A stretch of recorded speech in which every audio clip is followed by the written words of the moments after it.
Good day, everyone. My name is Adenio Kwemiko, a student of finance, a member of Group 9, and my teammates with the matric number ranging from 81 to 90.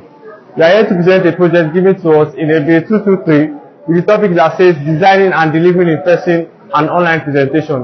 There are a lot of aspects to presentation that needs to be well taken care of whenever we need to present. I will allow my teammate Eniola to talk about the next step. Thank you.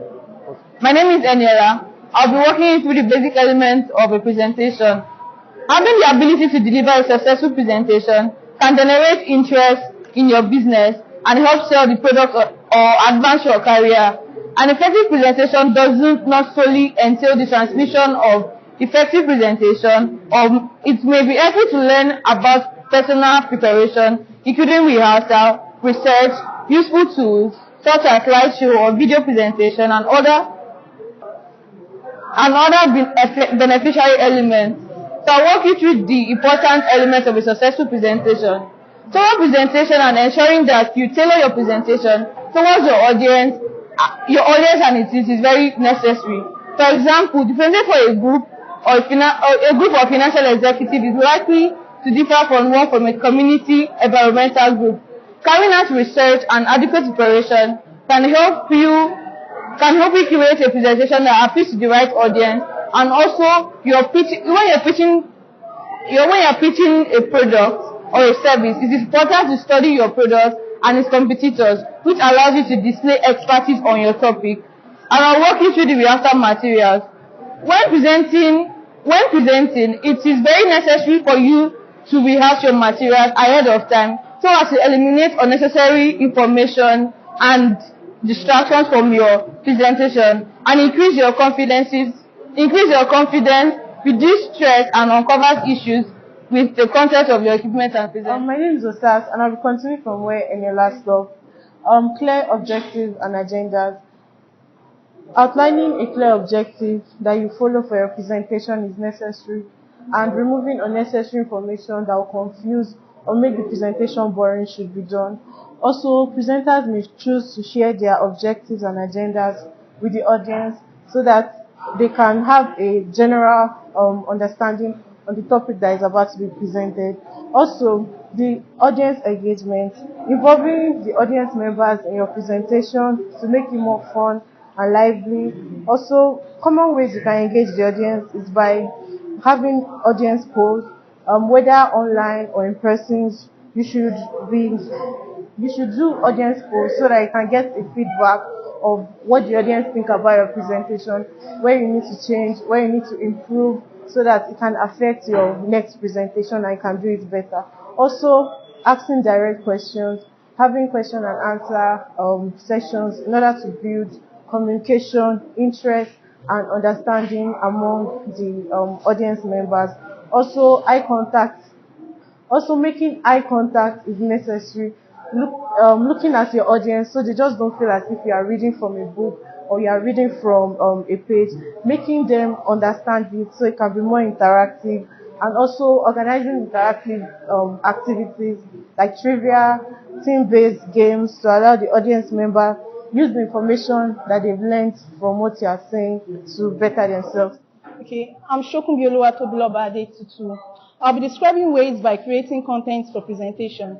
To start with, making an impact in a presentation or a speech can seem out of reach. It can be very challenging. However, everyone is capable of delivering a show-stopping performance. And in this presentation, I'll be taking us through 4 presentation tips to create a bespoke presentation to capture your audience. To start with, the first one I'll be discussing is establish a clear intention. What does it mean to establish a clear intention? We have to ask ourselves 2 simple questions. What is my goal? And what message do I want my audience to receive? Establishing a true line for your speech will guide you through. The second point is to make it relevant. When we say make it relevant, your audience will engage so much with your ideas if you tailor your presentation to their interest. Before you get started, there are 4 steps you have to follow to make your presentation relevant. The first one is to research on your audience.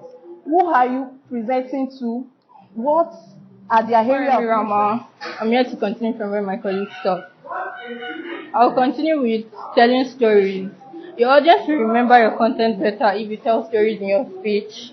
Even if facts and figures are important, structure them around a narrative which engage your audience. Try beginning with an interesting fact, a bold claim, and by asking questions. Add point of contrast and use anecdotes to break up heavy content and draw attention back to you. Lastly, slide rules. In a presentation, you have your slides, but don't let them steal the show. Remember the rules of 555.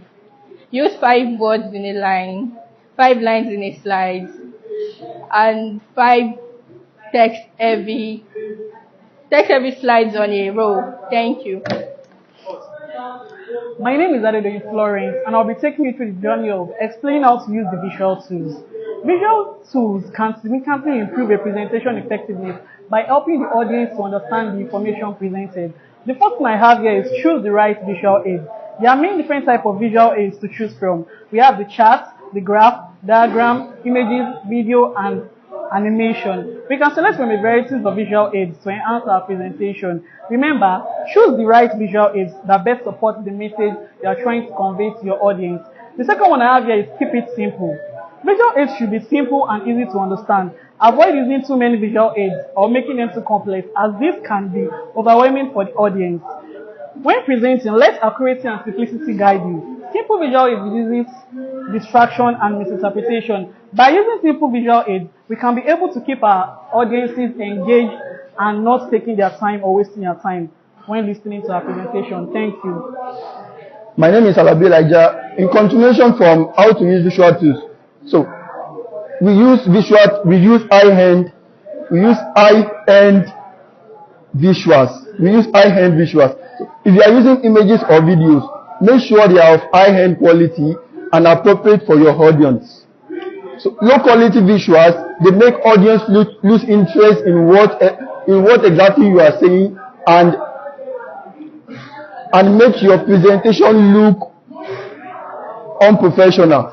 Make your presentation look unprofessional. So, visuals such as pictures, templates, 3D effects are examples of powerful tools in presentation that you can use to make your presentation look more professional. So, in using high quality visuals, you can enhance your presentation in order to make your audience learn better. So we have practice with your visual aids also. Practice your presentation with your visual aids to make sure they are working properly and that you are comfortable using them. So thank you. Good day, my name is Adeomi Moyoluwa. I'll be taking you through the strategies for presenting an effective presentation. One of the first things to note as an important pointer in delivering an effective presentation is dressing appropriately. Dressing appropriately will imply that for your presentation, you adhere to the formalities of the occasion. You ensure that you do not wear inappropriate dress, you do not wear too big jewelry, so it will not call for attention. Another important pointer is keeping your presentation simple. Keeping your presentation simple will imply that you keep in mind that the simpler the better for the audience. When your presentation isn't simple enough, it will not help your audience to know how they ought to understand the presentation. Another thing is to keep in mind that you should have smaller slides and use fewer minutes. Another important thing to note is that much of the effectiveness of your presentation is hinged to how effectively you use your eye contact, your body language and all. You are not supposed to just depend on the material. Ensure that you are also presenting rightly. And now my partner Farouk will continue from where I stopped. Thank you. Okay, in conclusion to what my partner said, start strong and by telling a story. Storytelling is the most powerful means to entertain and intrigue and get in contact with whoever you are talking to. 2, leverage your body language, facial expression, and eye contact. You know, when a person looks directly into your eyes and having an eye contact during conversation, it indicates that they are interested in paying attention to whatever you are saying. Thank you. Okay, so just to give a brief conclusion of all my group members have spoken. So firstly, having the ability to deliver a successful presentation can also generate your business, help sell products, or advance one's career. So you giving a effective presentation gives an avenue for the audience to engage fully in what you try to present. So next up, tell stories. Your audience will most likely remember the content better if you include stories, and this enhances the relationship to both the presenter and the audience listening to your presentation. So third, if you are using images or videos, ensure they have high quality and appropriate for your audience. So in as much as trying to give images or videos that are appropriate, don't make it too flashy that will distract for the whole purpose of the presentation. So finally, while the written and verbal content of your presentation are also important, non-verbal cues will also help to enhance the presentation, such as giving gestures, trying to have a more interactive session, and this will also help support the information you are you are sharing rather. So that will be all for my group members. Thank you all for listening to our presentation from Group 9.